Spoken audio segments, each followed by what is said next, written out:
Vinnumálastofnun bara fyrir árið eða 2 síðan að setja 1400 hælisleitendur í eitt hverfi í Reykjanesbæ. Tóku bara á leigu heilu blokkirnar til þess að setja þetta í samfélagið.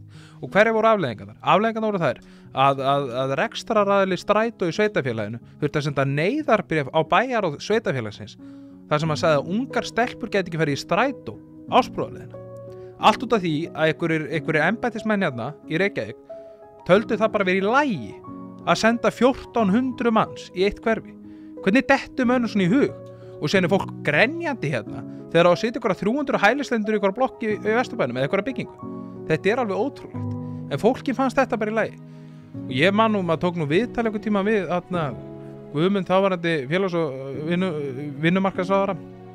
Hvernig stendur á því að sem verið að setja nánast alla hælisleitendur í eitt hverfi? Já, það svo mikið að húsnæði lausu þarna. Já. Skiptir semst bara engu máli hvernig áhrif þetta hefur á samfélagið. Bara engu. Það bara aukaatriði. Þú sér það núna bara í nýju svari hérna frá Vinnumálastofnun við fyrirspurn Vilhjálms Árnasonar, ritari Sjálfstæðisflokksins, að helmingurinn á úrræðum Vinnumálastofnunar sem eru nota bene bara ótrúlega mikið á hótelum og okkur gistiheimilum. Helmingurinn af þeim í Reykjanesbæ.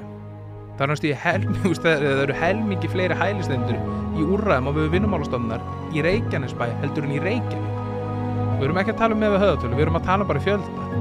Reykjavík er 7-falt fjölmennara sveitafélag en Reykjanesbær. En þetta, ég meina, kannski rétt þau, kannski sumum drundu sama, en mér ekki sama. Og ég efast að fólkinu í sveitafélaginu sé sama. Þannig að mér finnst það svona, en ég reyndar til þess að draga þetta niður og gera þetta jákvæðara, það eru þetta búið að fækka verulega hælisleitendum í sveitafélaginu, alveg verulega, og það hefur haft mjög góð áhrif á samfélagið að létta undan þessum innviðum.